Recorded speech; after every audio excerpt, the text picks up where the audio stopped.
Fast? Did it work? Technology. He's somebody younger than me. You're good. Okay. Go ahead. Morning, everyone.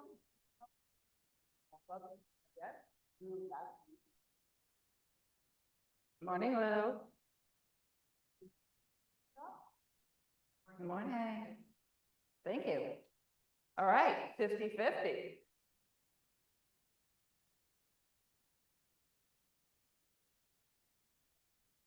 Last four digits, 6624. All right. 6624.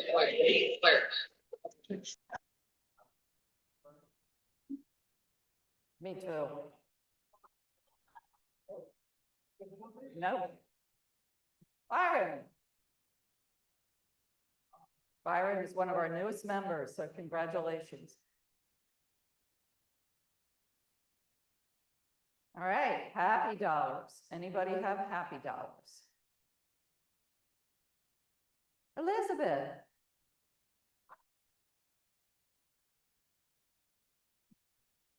Elizabeth is happy because she had bagels and cream cheese this morning. Anybody else? Deb.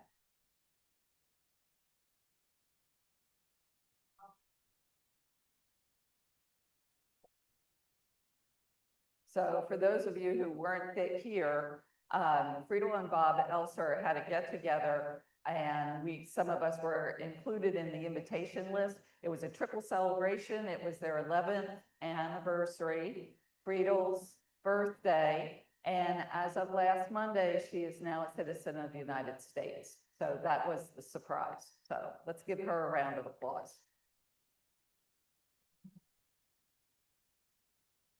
Right, any other happy dollars? Byron.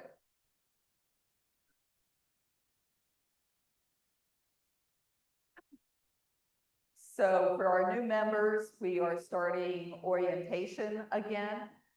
So there's quite a few members who have been here for a while that never got a chance to partake in that, so they are on the list.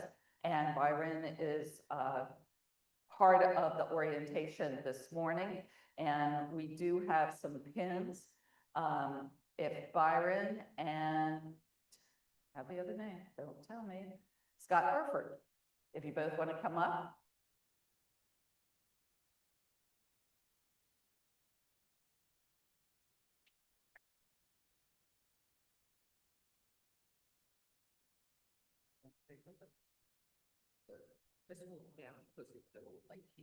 Here.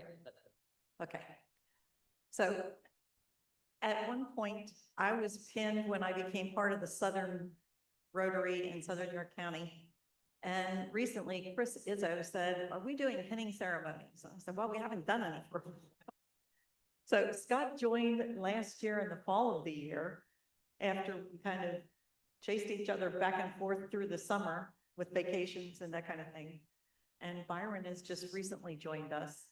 So if we could give a warm welcome to Byron and Scott, we're going to give them their pins.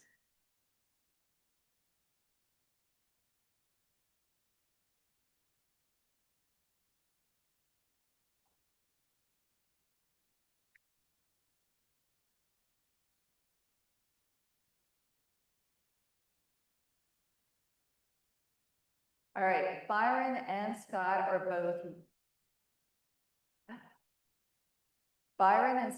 both wonderful examples of involvement.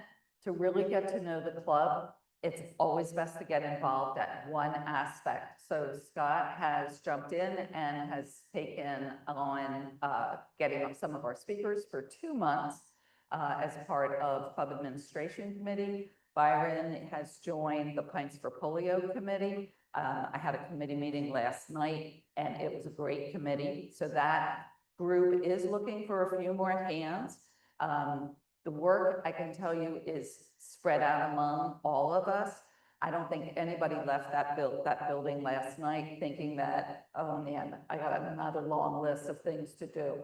So it was pretty well evenly split out. What we're really looking for the most at this point is help the night of the event. So Planes for Polio is going to be held Thursday, October 23rd from 5 to 8:30 at Victory Club. If you're available that night and you want to help out, there'll be easy jobs to do. So we're going to be doing raffle ticket sales, which I did last year, and I was amazed at how easy it was to sell those raffle tickets and the 50/50. We're also going to be looking for some runners who can bring prizes from the table up to the MC. So if you're interested, please see either Wendy Cassie or Tim Kohler. So, yep, there'll be a sign-up sheet in another week or so. Let's see. Pop quiz. So I have two passes to York Fair next week, starts Friday. Yeah, Friday, the 18th through the 27th, for the first person who can tell me something that they read in this month's newsletter. Oh, that's really bad, Deb.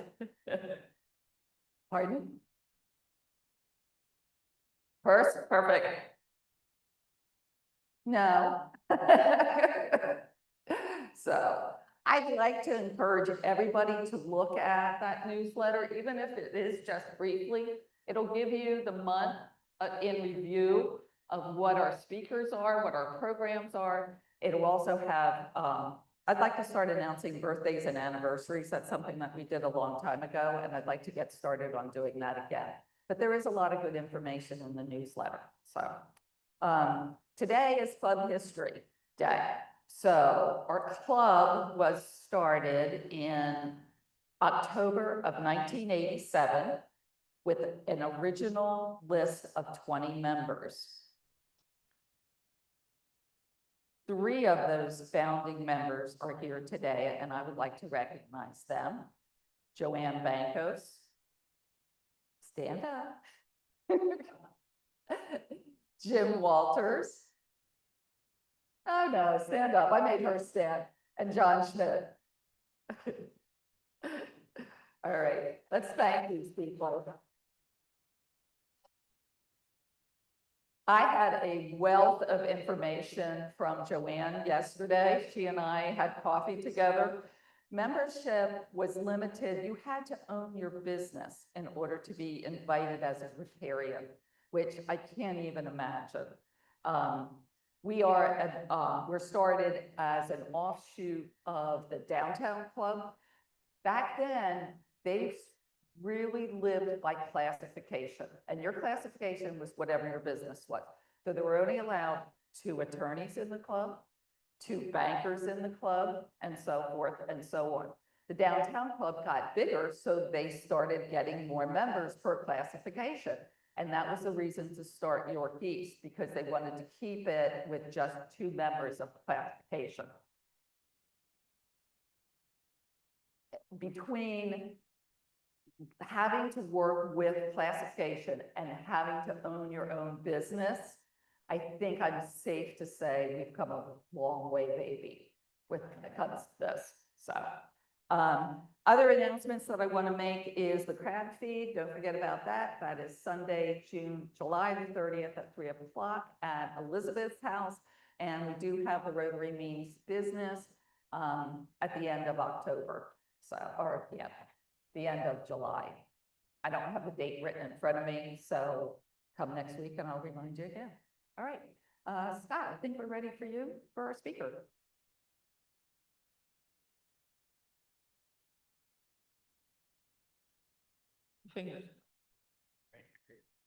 Good morning, York East.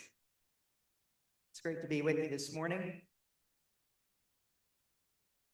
It's my pleasure this morning to introduce our guest speaker. And the last couple of weeks, we have had presentations with a common theme, and that is economic development. As you know, economic development is extremely important to everyone in this room. And the first presentation that we heard was data collection. You may recall an application called Placer AI.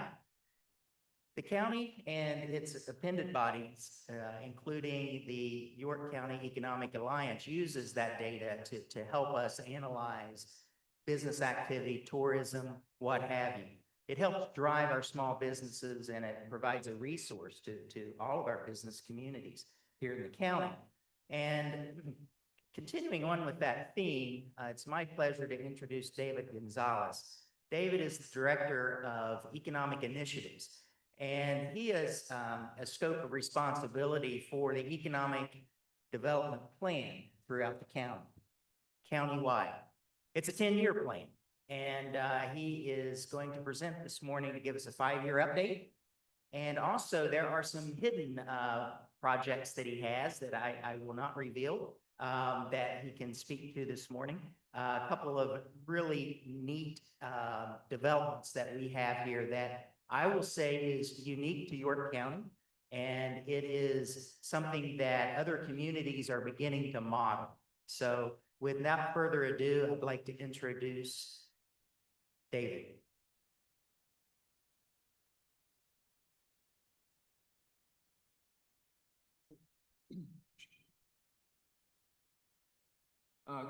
Good morning, everybody. Thank you for having me today. I'm setting a timer on my phone so I keep on time with the time I have allotted today. It's always an honor being welcome to the Rotary Clubs throughout York County. So thank you for this morning and having me join you all today. All right. So the York County Economic Action Plan is, as Scott mentioned, the 10-year economic competitiveness plan for the County of York. It is part of the county's comprehensive plan, which was adopted in 2020. The vision of that is that it's everything possible you can think of for land development, for economic development planning, to housing planning, to you name it, is condensed in the comprehensive plan itself. The EAP is a small section of the plan itself, 182 pages, about 140 some action items. If you're looking for some light reading, I'm happy to send you the link for later today.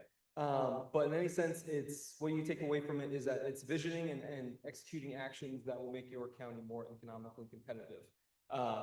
What I want to start out with is a baseline of data for us all. It's simple data, but nevertheless, it's going to help us throughout this course of the conversation today.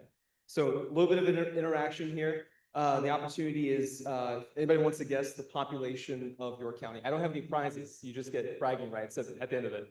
But anybody want to guess the population of York County? Go ahead. Really close. 464,460, give or take a few. Very good. Number of households in York County. This is both renters and individual homes. Everyone take a guess? 300,000, a little less. 183,864, all across the county. Labor force participation rate. This is the individuals who are actively working throughout the county and various jobs, gig economy, small family-owned businesses to the large employers. What do you think our participation rate is as a percentage is in York County?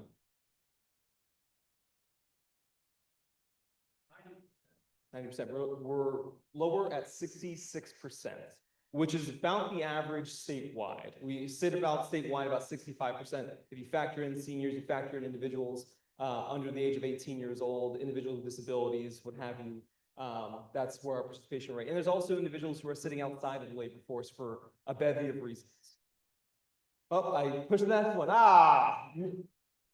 Close your eyes, I'm just kidding. Median household income is 82,000. That's countywide. Median household income. That's ideally with a family of 4. 2 working individuals in the household who contribute to the $82,000 that our median household stands at. So I'm going to move on from this.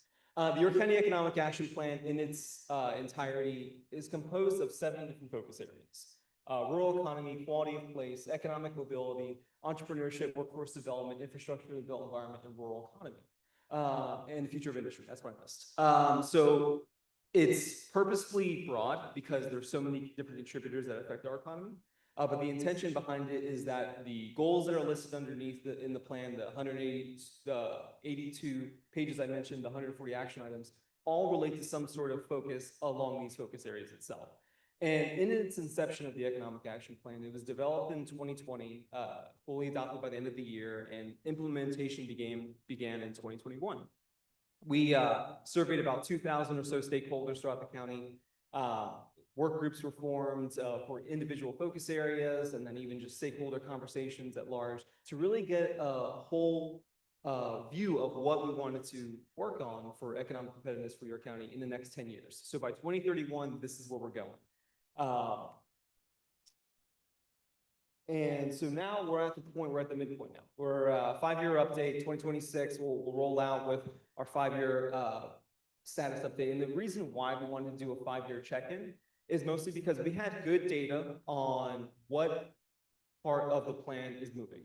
To date, we had about 89% of the plan's goals were either completed or in momentum. But what we don't have is the quantifiable data of what the impact is and actually what are we moving the needle truly on. So it was an opportunity to reflect and refresh. So we're leveraging updated data. As you can imagine, local, statewide, nationwide, there's data available at a premium. So it's an opportunity to be able to inject that data into the plan itself and also retool components of the plan. 5 years, a lot has changed. Considering that we were at the height of the pandemic when the plan was developed, we're out of that sort of downfall and in a different kind of climate in itself. So we're taking 5 years to kind of reflect on the immediate needs for the community in the long term. Likewise, parts of the plan maybe need some nudging or heightened focus to actually make momentum on. We acknowledge that 3 of the focus areas, rural economy, future of industry, and infrastructure, needs some additional adjustment. When you talk about infrastructure, think of utilities, think of our energy grid. There's components of there that we need to really factor in. We think of rural economy, think of our agricultural businesses, farms, what it really takes to start a farm in York County and also sustain a farm in the long term. And then future of industry, we want to remain competitive. We anticipate that there's going to be continued job growth throughout the rest of the decade. Just in recent data from 2023, looked at a potential 5,000 additional job creation by 2026. And those are anticipated as highly skilled jobs. Do we have a workforce that can do that? Do we have individuals that are living the life they want to live in York County? And there's a lot of that factors into that. Outcomes of the update that we're intending to do is that already we started conducting interviews with key county board stakeholders. We're doing about a conversation with different partners who represent different industry focuses, community members, what have you, to really get on the ground data. Because again, what's great about data, it tells us things, but it doesn't tell us what's actually going on the ground. So that's what we're having with stakeholder conversations to do so.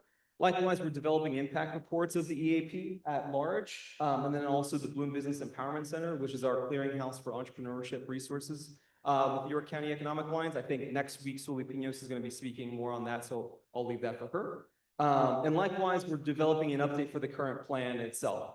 It's, as I said, 82 pages, 140 action items. We're not changing the whole plan itself. We're just adding different anecdotes, different data sets to make sure that it's relevant for the next 5 years. And then last, and what we're excited for is developing a shared community dashboard. That way it lives on our website, yorkcountyeap.org. It's an opportunity to track in real time where the EAP's progress is going and also speak to some of the case studies that kind of speak to the data itself and the impact. So that's more to come and delivered by the end of this year, but just wanted to preview that for you all. Speaking of previewing, I wanted to talk a little bit about data that we have. So there's much more data that we're going to have coming out of the refresh and update, but I wanted to bring these up for your attention. In York County, we had set out for the Economic Action Plan that we wanted to be reflective of what's going on in entrepreneurship statewide and even in our community and in the region. We saw that we were trailing behind the region and the Commonwealth at large, and also nationwide averages of new businesses starting. So we saw a definitive call to work on that. So that's what's called out here for the data preview. We've seen since the data from the 2022 Economic Action Plan, we used 2018 data. We had about 543 businesses that started in that year alone. With 2023 data, we're seeing 754 new businesses come online. That's 39% increase. So it's positive trajectory in the right direction. Likewise, that's followed up by a 37% increase in female-owned businesses. Business birth rate, that's a good thing. 37% increase in female-owned businesses, that's also positive and on par with national trends. This is also aligned with the fact that women are outpacing men in educational attainment. And that's a nationwide trend in itself too. So we went from 890 female-owned businesses in 2018 to 1,218 businesses. ALICE households, for those individuals that do not know what ALICE is, that's asset limited income, constrained, employed. Sorry. So the idea there is that these are individuals who are working, but are just not making it. They're on a survival budget, but they're not being able to save, not being able to plan for any kind of troubling events or anything like that. And also the factor is that just life is continually inflating in costs. So these individuals are your worker individuals throughout the county who are just not doing so well. So 2018 figures, we saw about 41,000 of the population, 24% is considered ALICE. In 2023, we've seen an increase about 2% at 47,000 individuals. That's a steady, the state also saw a steady increase in that timeline, 27 to 28%. It's definitely concerning and needs continued attention and something that we're going to continue to focus on, especially when it comes to the reliance of support services throughout the county as well. So I'm going to transition into some of the key outcomes of the Economic Action Plan. I'm going to talk about two specifically, the York County Housing Study and the York County Trail Towns Program. So the first and foremost one with housing study is that it was a key item of the EAP. The idea was simply just to conduct a housing study to understand the needs and conditions, along with raising the profile of workforce housing and improve pathways to homeownership should individuals want that. That's all that's called in the action plan. Now it's for us to interpret how we develop that forward. So the idea and goals that we had set for ourselves, okay, we want to make sure there's baseline data. Let's go beyond the anecdotes. Let's go beyond the talking heads, and let's go beyond the kitchen table conversations where my Aunt Sally isn't necessarily being able to afford a house because of X, Y reason. We want to make sure we have actual data behind that. Likewise, we want to consider the housing environment at large, considering that individuals are looking at apartments and a bevy of different kind of apartments, and that also the fact of affordable workforce housing, senior housing, and what is available to individuals across our community. And likewise, we wanted to promote those findings widely. So we developed a group of about 50 or so housing partners. YCEA by no means is the housing expert, so we wanted to pull those individuals to the conversation to do so. So developers, nonprofits, employers, government officials, real estate officials, bankers, you name it. We really pulled a lot of different partners together to be a part of a steering group and work group that really led us together. And also, we also paid attention to different affiliated groups too that are already doing this work in convening partners who kind of helps provide some context for the study itself. The study is available on the website as well, yorkcountyeap.org, but I'll highlight two different data slides real quick for you. And it speaks to that ALICE number I just mentioned previously about cost burden household in PA versus York County.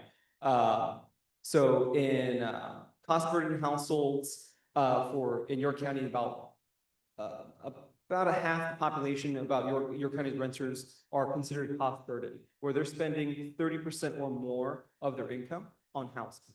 Oftentimes that is just for the rents. That is not including insurance. That is not including furnishings. That is not including basic household necessities itself. That's where we're seeing sort of that trajectory itself. Likewise, with homeowners, we're seeing about 25% of homeowners or individuals with a mortgage or without a mortgage are also deemed cost burdened as well. Those are, again, your neighbors potentially as well, who are just getting by or not getting by and dipping into saving and not being able to save itself in the long term. So those are concerning factors we saw. Time to restart. You can get it off the screen, please. So yeah, so I'll hit the next slide. I think I may have lost access to. You're good.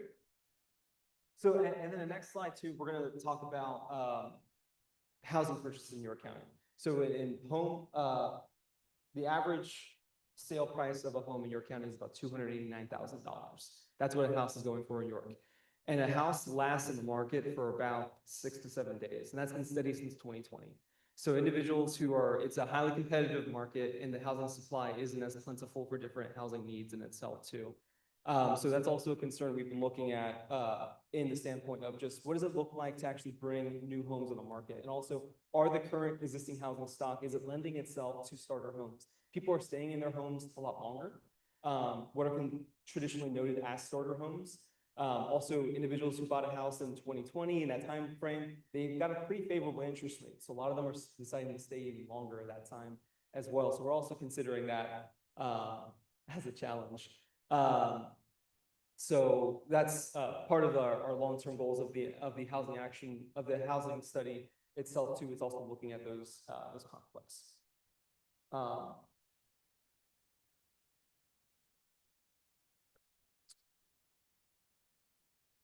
Cool. Okay.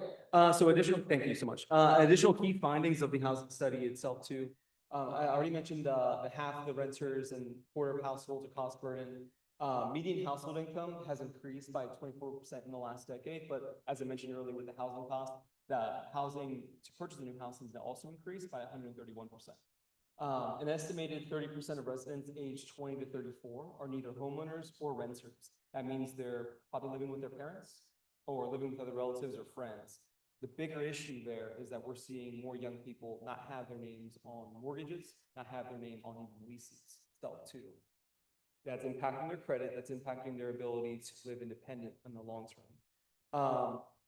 Additional factor that you can tell your friends that live in Lancaster County is that we're actually seeing more residents come to York County than even from Lancaster County, which is actually a status change in the last decade, that we're actually seeing more residents from Lancaster County come to York than vice versa, sending the other way. We're also seeing a lot of more surrounding counties come to York County as well. Why is that? It's probably because costs from issues from the east, it's cheaper to move west, and we're seeing that flux of population move in that trajectory. Further status of the housing environment in York. I'm not going to belabor a lot of this because I'm paying attention to our time here. The average cost to build a home throughout Pennsylvania stands about $720,000. That's a new home from shovel in the ground, foundation, and building it up. $720,000 when you're factoring permits, when you're factoring labor costs, when you're factoring supplies. That's more our costs. So we're not going to build new homes and figure out the solutions to our problems through that effort. Median sale price I mentioned earlier is $287,000.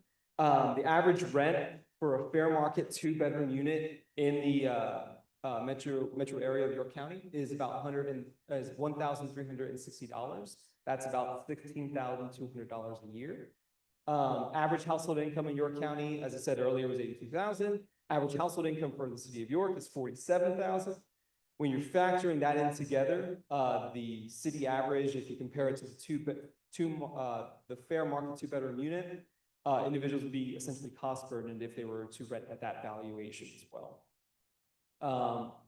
And one other stat that I'll just mention to you all too is that the population or the organizations that service our individuals that are experiencing homelessness are also seeing upticks in their services. Just in this past year, we're continuing to see 200 plus households waiting for housing assistance throughout York County. That's despite the queue being reviewed and cleaned monthly out for making sure there's people who are actually still in that queue. But that's the average that we're seeing 200% wait list of sort. Those are individuals who are looking for either shelter services. Those are individuals who are looking for just housing assistance at large. Those are kind of the challenges we're seeing in that realm. So that was a lot of doom and gloom, but I want to mention that we have an action agenda assorted with that too. So a lot of the partners we developed to this next stage of trying to focus on what can we do about this in the long term. So one entity is focused on Friends and Neighbors of PA is focused on the idea that we need to dedicate a day shelter. And we had opened that day shelter earlier this year. The idea is to have a place for individuals experiencing homelessness or any inconsistencies in their housing to have a place to go to access resources, to get connected to resources at large. So that officially opened earlier this year. It's in the city of York. It's called the Beacon, 129 North Duke Street. Before that, there wasn't really a day shelter in York County. If you were in that realm, and you were at a shelter at night, you were effectively kicked out about 7 o'clock, and you were just roaming the streets at that point of time. So the idea is to have people be able to use the restroom, to be able to have access to any kind of behavioral challenges they're having or anything else at a centralized location. That's what the Z shelter is doing, and it's servicing everybody across the county, not just City of York individuals as well. We're collaborating with stable housing entities. This idea is to understand the continuum of care in the housing network. The idea that all of them can talk to one another, and the idea of connecting to ensure that when one client goes through one door, they're not having to start that whole process again of what their backgrounds are, what their services are that they need in itself. So we're leveraging data and the coordination to better understand that whole ecosystem in itself. In 2022, there was a state budget line item called Whole Home Repair. The idea was that it generated funding from the state to the individual counties. Your County Planning Commission oversees that funding. About $3 million came to the county. 2 million of which went direct to weatherization improvements. As you can anticipate, it's expensive to maintain a lot of the homes. We have an older, aging housing stock in your county. About 50% of homes were built pre-1970. So you think about that, think about asbestos challenges, you think about lead abatement challenges, you think about just overall roofing, siding, windows. That's a lot of the challenges that we're seeing. We earmarked about $1 million source too for improved capacity of our builder and contractor community. If anybody's trying to secure a contractor recently, you notice that you're probably going to be in a backlog. Now that's fine if you're just doing a bathroom renovation just to improve your bathroom.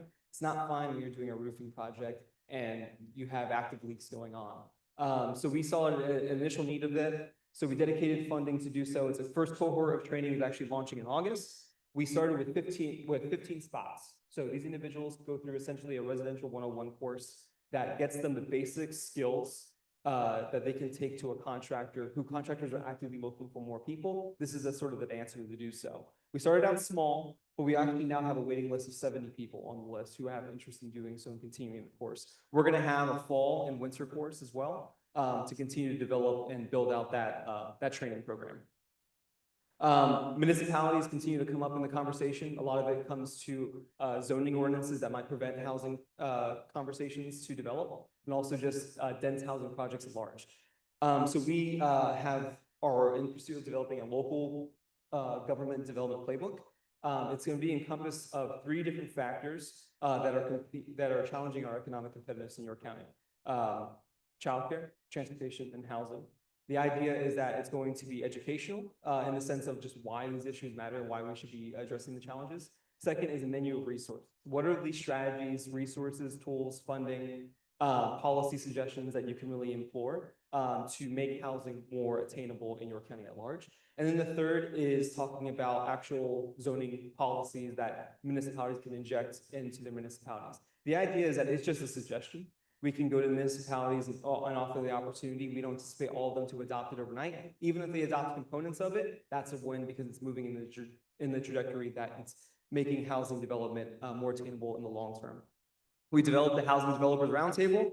As you can imagine, the developers weren't actually talking to each other all the time, but in the sense that there was an opportunity just to discuss what the challenges that they're facing broadly. We have 72 municipalities. All of them have their own different practices. If the developers come together to understand the practices a bit better, there's an idea that we can help inject more cohesion in the residential development community in the long term. And last, employers play a role. Employers have mentioned oftentimes, anecdotally, that there's challenges with attracting a workforce and retaining a workforce because they can't secure the actual housing that they want to live in here in New York. So the idea is that, is there a possible solution that employers can get involved in? We've seen it in previous generations with workforce housing. We've seen it previously with incentive. There's an opportunity here. We're gathering best practices throughout the county to essentially package them all together for every sort of employer to tap into should they have interest. And a few minutes here left, I want to talk about the York County Trail Towns program, another outcome of the economic action plan. The York County Trail Towns program started with the focus of the York County Heritage Rail Trail. The Heritage Rail Trail, show of hands if you've been on the rail trail recently. Thank you. It runs from the city of York, John Rudy Park, north of the city of York, to the Maryland state line, about 27 miles.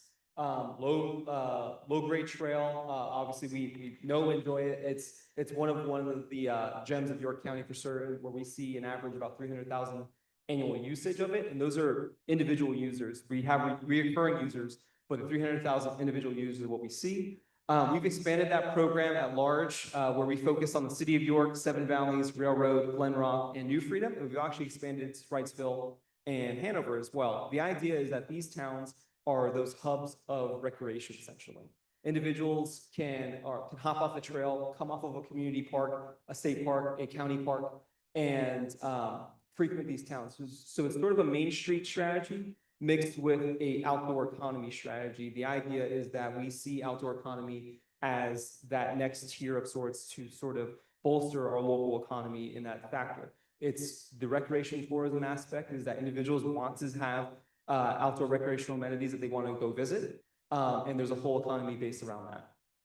So it's a multifaceted program. We're supporting local communities, raising the profile of outdoor recreational assets in York, and likewise also enhancing the visitor experience in the towns that people do come and visit for. Our work today is that we've invested about $3 million in public and private capital to support the program's operations. Some of that is in turn of looking towards strategic investments and studies as well. Everything from we're working on improvement of the Glen Rock's Ruins Hall, which if you are familiar with Ruins Hall, it's a former manufacturing facility that's turned into an event venue space in Glen Rock Borough. We're looking at that as becoming the sort of town square for Glen Rock in the long term. That will have ripple effects in the local economy. Likewise, in Seven Valleys, we're working on a public creek access study. The idea is that effectively, if you were to access the southern branch of the Cadorus Creek in southern York County, along specifically Seven Valleys, you'd be effectively trespassing because there's only private access points throughout.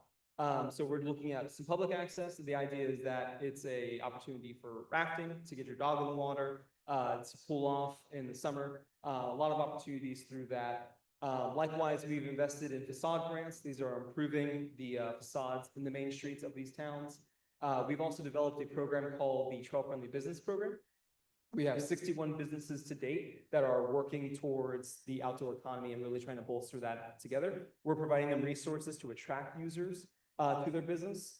And also we've developed two different business networking groups that are in the eastern part of the county and also the Heritage Rail Trail. The idea is that they're focused on outdoor rec, and the opportunity there is to collaborate with one another. To date, we've seen significant growth in the program. It's only operating for about 4 years now. We've seen 23 new businesses come to the communities of the 7 towns we mentioned, 2 of which Elcraft Brewery and Railroad Borough, Riverside Subs and Wrightsville. There are coffee shops, there are breweries, event venues, restaurants, retail shops.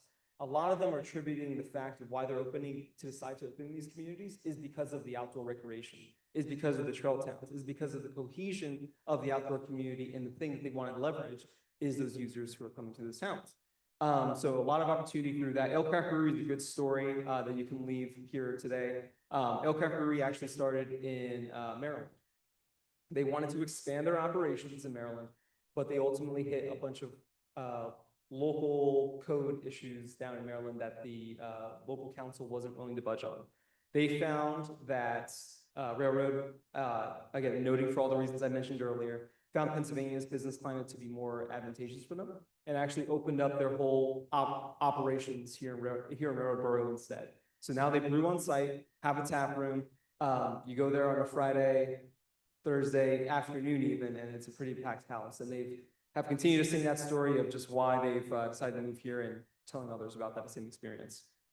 What's on the horizon for the Trail Towns program? So a lot has happened in the past. We're also looking towards some additional updates. We're updating signage and wayfinding on the trail itself. The idea is that we have individual kiosks along the Heritage Rail Trail that are out of date. So the idea is that we're updating those. The idea is to also talk a little bit more about the communities and the amenities that people are looking for. When you're hopping off the trail, you're usually looking for a bite to eat, you're looking for a drink, you're looking for lodging opportunities or retail. That's what they're hoping to tell more of the story about the kiosk. And also likewise, what are the additional outdoor amenities you can frequent as well. We're also doing mile marker improvements along the Heritage Rail Trail too. Think of like when you're on the interstate and you see a quick icon of bathroom, Wi-Fi, restaurant space or anything. That's what we're also kind of hoping to inject along the Heritage Rail Trail itself too. And also just providing additional off-trail signage to kind of help familiarize people with the communities themselves. We received a creative communities designation through the state. The idea is that we're injecting art into and leveraging public art, leveraging just art at large to create economic opportunity in the communities as well. One thing for certain is that we're cataloging public art in those existing towns. They tell the heritage of the community. They tell a story about both industry and just what else we have going on in York. The opportunity there is that we want to catalog that. Likewise, look at additional public art to kind of help attract visitors to those communities itself. Additionally, we're leveraging the program for what we're calling a storefront catalyst program. It's essentially vacant space promo. So underutilized space, vacant space at large in the towns, we're hoping to put a spotlight on those spaces. So that way we're injecting the idea that there's business opportunity in these communities. We'd love to see an ice cream shop in Seven Valleys if anybody has an interest. We'll help you to get you connected. But in any sense though, there's a bevy of ideas we're working towards, and that's just one of them. And the last one is developing downtown New Freedom. So again, YCEA serves in this capacity with these towns as sort of their economic developer in town.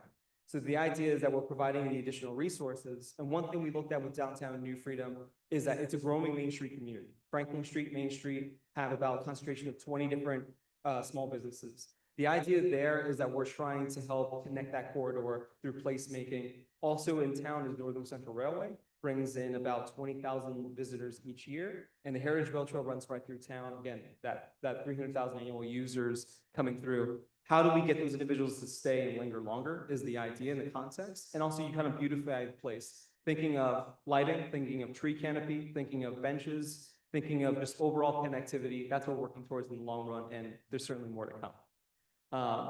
That's all I have. And I'm happy to take any questions should you have them. Thank you for the time today.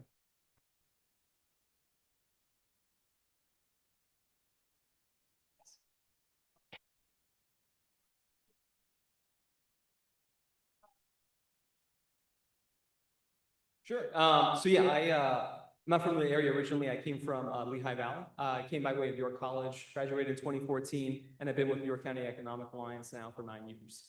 So have always had an interest in policy and advocacy. I actually interned with Downtown Inc., which is the Main Street group in the city of York, and that's how I got my first taste of economic development. At York College, I was student senate president, so I was involved in student government and got a chance to get involved with a lot of the officials in the community, from the mayor, state representative Kevin Schreiber, who's now now my boss at YCEA. So all sort of connected there. Thank you for asking. Yep. Anything else? Okay. Thank you so much again.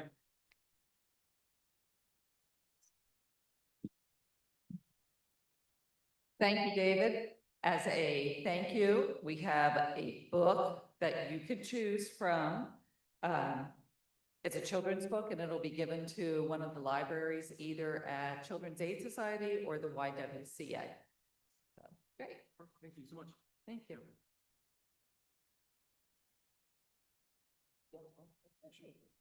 You want to pay later?